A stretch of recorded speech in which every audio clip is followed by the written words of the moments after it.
Salutare prieteni! Într-un tutorial anterior vă arătam cum anume se poate anula microfonul intern ce se găsește în ecranul unei tablete Android. În acest video vă voi arăta cum anume putem face un adaptor pentru a conecta microfonul original al mașinilor Peugeot și Citroën la tableta Android.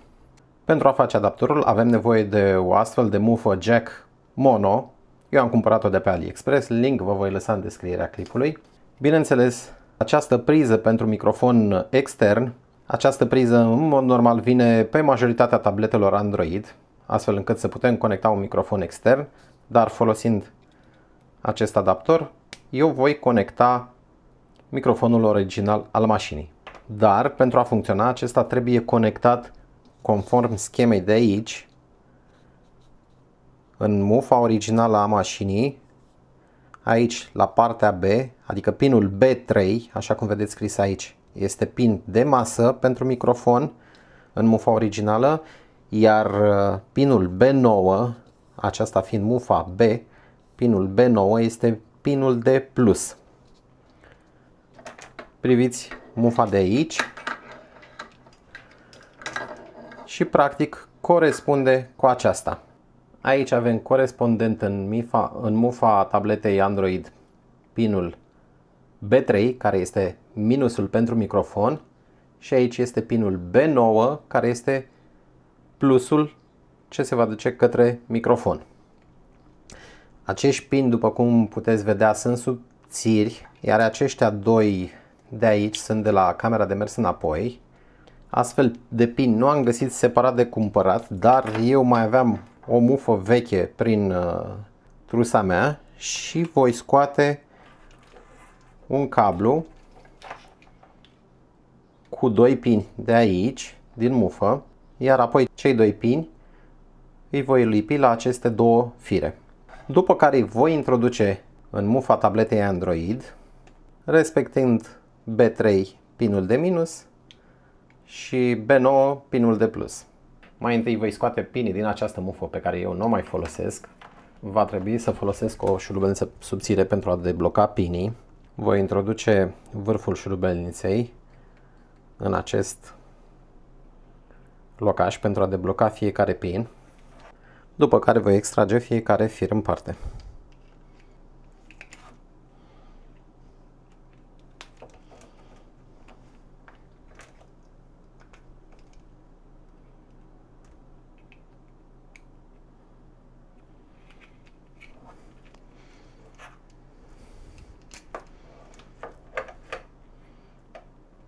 Iată că am scos pinii, voi folosi firul negru cu pin și firul alb.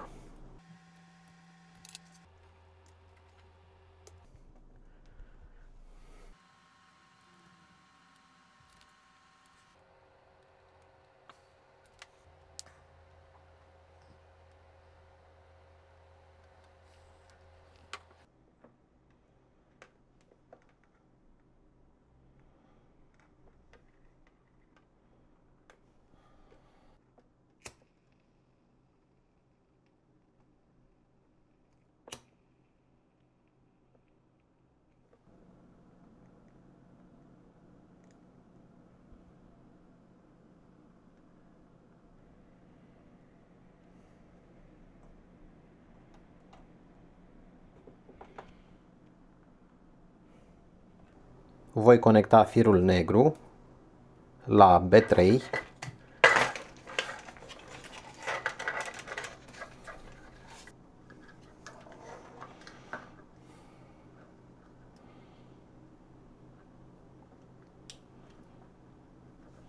trebuie conectat cu clema de blocare spre acest locaș pentru ca firul să se blocheze acolo.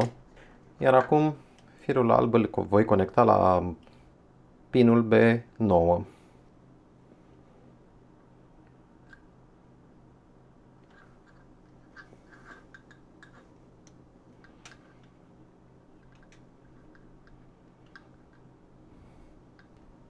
Am pus pinii în aceeași linie și practic acum sunt conectați în mufa ce merge către tableta Android. În mod normal, tableta voastră Android ar trebui să aibă conector pentru microfonul extern. La tableta aceasta pentru Peugeot 308 T9 nu am avut conectorul pentru microfonul extern, așa că am cumpărat un cablu care avea conectorul de microfon extern și îl voi muta pe acest cablu care are adaptorul pentru SIM. Conform indicațiilor, el trebuie conectat aici. În partea de sus voi conecta firul alb care este pozitiv către microfon, iar în partea de jos firul negru care este negativ. La fel trebuie conectat în așa fel încât să rămână blocat pinul.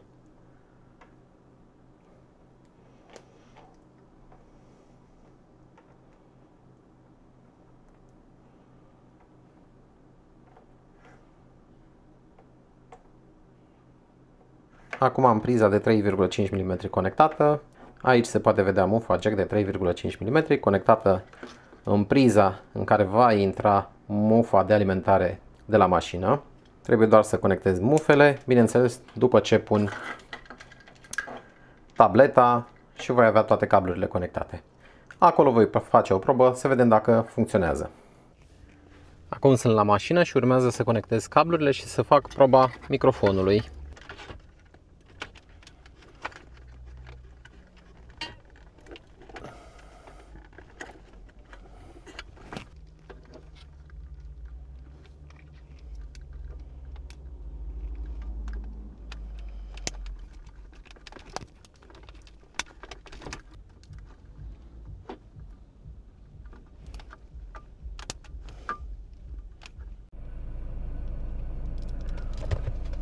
Spre surprinderea mea am constatat că această tabletă nu poate funcționa cu microfonul original al mașinii. Probabil acest microfon original are nevoie de o alimentare cu voltaj pe care tableta nu o furnizează. În schimb, funcționează foarte bine microfonul cumpărat de pe AliExpress de 3-4 dolari. L-am instalat aici pe stâlp în partea stângă, am coborât cablul prin stâlp, am trecut cu el prin planșa de bord până la tabletă, l-am conectat la priza pentru mufă jack de 3,5 mm și se aude bine. Inclusiv am confirmarea că mă aud foarte bine în convorbirile telefonice.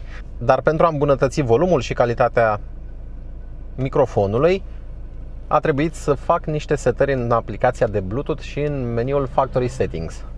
Accesez aplicația de Bluetooth, iar aici la Settings, la Mic Gain, era setat pe Medium, iar eu l-am setat pe Max. Practic va amplifica vocea la maxim. De asemenea, mai e o setare de făcut în Settings, Factory. Aici se accesează cu parola 1, 2, 3, 4, 5, 6. Ok, confirm. Channel Balance. Iar la Channel Balance am setat Bluetooth Music pe 7, Bluetooth Call de asemenea pe 7. Iar acum, așa cum spuneam, sunt foarte bine auzit în convorbirile telefonice. Dacă acest clip vă este util, nu uitați să apăsați butonul like, subscribe și până data viitoare să auzim numai de bine. Pe curând!